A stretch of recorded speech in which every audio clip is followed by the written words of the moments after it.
Tales of a Fourth Grade Nothing. Chapter 4. My Brother, the Bird. We live near Central Park. On nice days, I like to play there after school. I'm allowed to walk over by myself as long as I'm going to be with friends. My mother doesn't want me hanging around the park alone. For one thing, Jimmy Fargo has been mugged 3 times. Twice for his bicycle and once for his money. Only he didn't have any to give the muggers. I've never been mugged, but sooner or later I probably will be. My father's told me what to do. Give the muggers whatever they want and try not to get hit on the head. Sometimes, after you're mugged, you get to go to the police headquarters. You look at a bunch of pictures of crooks to see if you can recognize the guys that mugged you. I think it would be neat to look at all those pictures. It's not that I want to get mugged, because that would be really scary. It's just that Jimmy Fargo's always talking about his visit to police headquarters. My father got mugged once in a subway by 2 girls and a guy. They took his wallet and his briefcase. He still travels around by subway, but my mother doesn't. She sticks to buses and taxis. Both my mother and my father are always warning me never to talk to strangers in the park, because a lot of dope pushers hang around there. But taking dope is even dumber than smoking, so nobody's going to hook me. We live on the west side of the park. If I want to get to the zoo and the pony carts, I have to walk all the way through to the east side. Sometimes my mother walks across the park with Fudge. He likes the animals a lot, especially the monkeys. He also likes the helium-filled balloons, but as soon as my mother buys him one, he lets it go. I think he likes to see it float up in the sky. My mother says that's a waste of money, and she's not going to buy him any more balloons until he promises not to let go. On Sundays, the park is closed to traffic, and you can ride your bicycle all over without worrying about being run down by some crazy driver. Even Fudge can ride. He has a little blue toddle bike, a present from my father's client, and when he's riding, he makes motorcycle noises.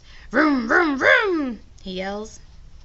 In the fall, the leaves turn darker and drop off the trees. Sometimes there are big leaf piles on the ground. It's fun to jump around in them. I never saw bright red, yellow, and orange leaves until the day my father took us for a drive in the country. The reason the leaves don't turn bright colors in New York is the air pollution. And that's too bad, because yellow and orange and red leaves really look neat. One nice sunny afternoon, I called for Jimmy Fargo, and we went to the park. Jimmy is the only kid on my block who's in my class at school, unless you count Sheila, and I don't. She lives in my building on the 10th floor. Henry, the elevator operator, is always making jokes about me and Sheila. He thinks we like each other. The truth is, I can't stand her. She's a real know-it-all. But I've discovered that most girls are. The worst thing about Sheila is the way she's always trying to touch me. And when she does, she yells, "Peter's got the cooties! Peter's got the cooties!" I don't believe in cooties anymore. When I was in 2nd grade, I used to examine myself to see if I had them. But I never found any. By 4th grade, most kids give up on cooties, but not Sheila. She's still going strong, so I have to keep a safe distance from her. My mother thinks Sheila is the greatest. She's so smart, my mother says, and someday she's going to be a real beauty. Now that's the funniest, because Sheila looks a lot like the monkeys that Fudge is so crazy about. So maybe she'll look beautiful to some ape, but never to me. Me and Jimmy have this special group of rocks where we like to play when we're in the park. We play secret agent up there. Jimmy can imitate all kinds of foreign accents, probably because his father's a part-time actor. When he's not acting, he teaches a class at City College. Today, when we got to our rocks, who should be perched up there but Sheila? She was pretending to read a book, but I think she was just waiting for me and Jimmy to find out what we'd do when we found her on our own personal rocks. "Hey, Sheila," I said, "those are our rocks." "Says who?" she asked. "Come on, Sheila," Jimmy said, climbing up. "You know me and Peter hang out here." "Too bad for you," Sheila said. "Oh, Sheila," I shouted, "go and find yourself another rock." "I like this one," she said, as if she owned the park. "So why don't you two go and find another rock?" Just then, who should come tearing down the path but Fudge. My mother was right behind him, hollering, "Fudgy, wait for Mommy!" But when Fudge gets going, he doesn't wait for anybody. He was after some pigeons. "Birdie! Here, Birdie!" he called. That brother of mine loves birds. But he can't get it through his head that the birds aren't about to let him catch them. "Hi, Mom," I said. My mother stopped running. "Peter, am I glad to see you. I can't keep up with Fudge." Mrs. Hatcher, Mrs. Hatcher, Sheila called, scrambling down from our rock. I'll watch Fudge for you. I'll take very good care of him. Can I, Mrs. Hatcher? Oh, please. Sheila jumped up and down and begged some more. Jimmy gave me an elbow in the ribs. He thought that my mother would let Sheila watch Fudge, and then we'd be rid of her. We'd be free to play secret agent. But Jimmy didn't know that my mother would never trust Sheila with her dear little boy. Fudge, in the meantime, was screaming, "Come back, birdies! Come back to Fudgy!" Then my mother did a strange thing. She checked her watch and said, I do have to run to the apartment. I forgot to turn on the oven. Do you really think that you could keep an eye on Fudge for just 10 minutes? Of course I can, Mrs. Hatcher, Sheila said. I know all about babysitting from my sister. Sheila's sister Libby is in the 7th grade. She's about as beautiful as Sheila. The only difference is she's bigger.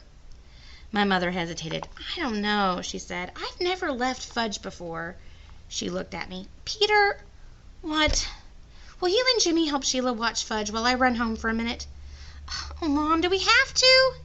Please, Peter, I'll be right back. I'll feel better if all 3 of you are watching him. What do you say? I asked Jimmy. Sure, he answered, why not? But I'm in charge of Fudgy, aren't I? Sheila asked my mother. Well, I guess so, my mother said to Sheila. You probably do know more about babysitting. Why don't you all take Fudge over to the playground? Then I'll know where to find you. Swell, Mrs. Hatcher, Sheila said. Don't you worry, Fudgy will be just fine. My mother turned to Fudge. Now you be a good boy for 10 minutes. Mommy will be right back, okay? Good boy, Fudge said. Good, good, good. As soon as my mother was gone, Fudge took off. Can't catch me, he hollered. Can't catch Fudgy. Go get him, Sheila, I said. You're in charge, remember? Me and Jimmy horsed around while Sheila ran after Fudge. When she caught him, we decided we'd better go to the playground like my mother said. It was a lot easier to keep an eye on him in a smaller place. Anyway, Fudge likes to climb on the jungle gym, and that way he can't get lost. As soon as we got to the playground, Sheila started chasing me. Peter's got the cooties! Peter's got the cooties! She yelled. Cut that out, I said. So she chased Jimmy. Jimmy's got the cooties! Jimmy's got the cooties! Me and Jimmy decided to fight back. So what if she was a girl? She started it. We grabbed her by the arms. She squirmed and tried to get away from us, but we wouldn't let go. We hollered really loud, Sheila's got the cooties! Sheila's got the cooties! All 3 of us were so busy fooling around that we didn't notice Fudge up on the jungle gym until he called, Peta! Peta! That's how he says my name. What? I asked. See? See? Fudge flapped his arms around. Fudgy's a birdie! Fudgy's a birdie! Fly, birdie! Fly! That crazy kid, I thought, running to the jungle gym with Jimmy and Sheila right behind me. But it was too late. Fudge already found out he didn't have wings. He fell to the ground. He was screaming and crying, and his face was a mess of blood. I couldn't even tell where the blood was coming from at first. Then Jimmy handed me his handkerchief. I don't know how clean it was, but it was better than nothing.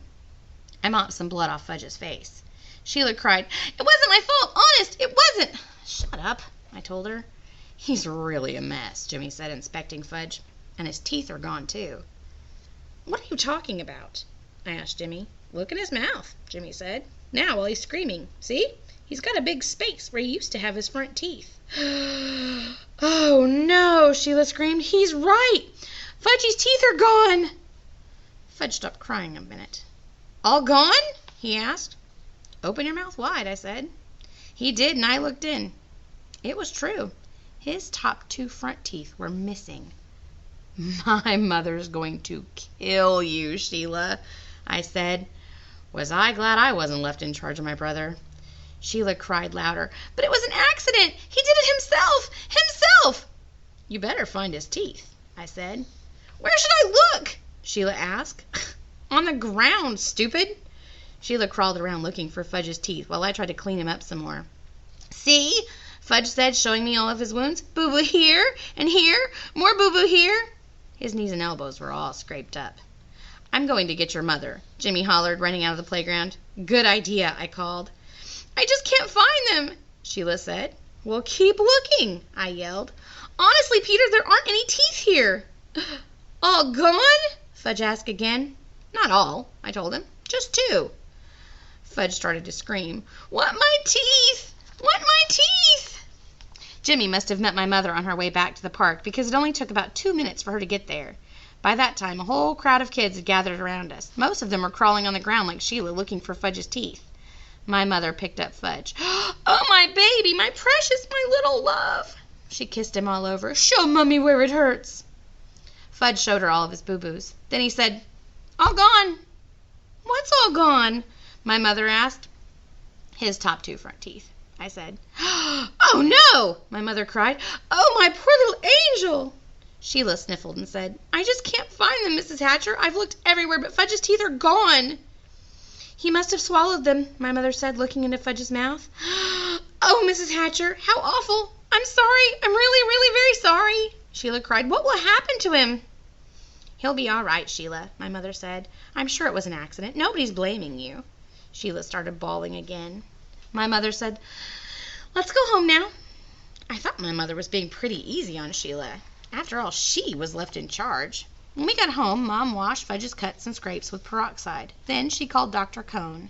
He told her to take Fudge to our dentist. So my mother called Dr. Brown's office and made an appointment for the next day. When that was done, she gave Fudge some socks to play with. I went into the kitchen to have a glass of juice. My mother followed me. "Peter Warren Hatcher," she said, "I'm sorry that I can't trust you for just 10 minutes. "Me?" I asked. "Trust me? What's this got to do with me?"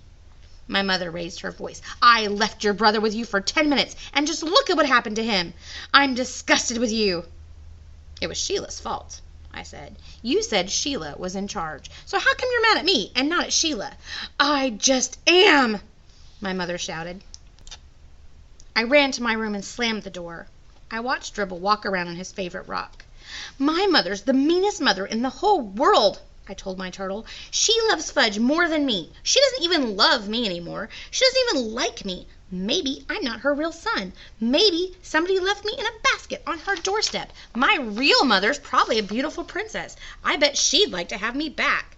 Nobody needs me around here, that's for sure." I didn't eat much supper that night, and I had a lot of trouble falling asleep. The next morning my mother came into my room and sat down on my bed. I didn't look at her. "Peter," she said. I didn't answer. "Peter, I said some things yesterday that I didn't really mean." I looked at her. "Honest?" I asked. "Yes. You see, I was very upset over Fudge's accident, and I had to blame somebody. So I picked on you." "Yes," I said, "you sure did." "It wasn't your fault, though. I know that. It was an accident. It could have happened even if I had been in the playground myself." "He wanted to fly," I said. "He thought he was a bird." "I don't think he'll try to fly again," my mother said. "Me either," I told her. Then we both laughed, and I knew she was my real mother after all.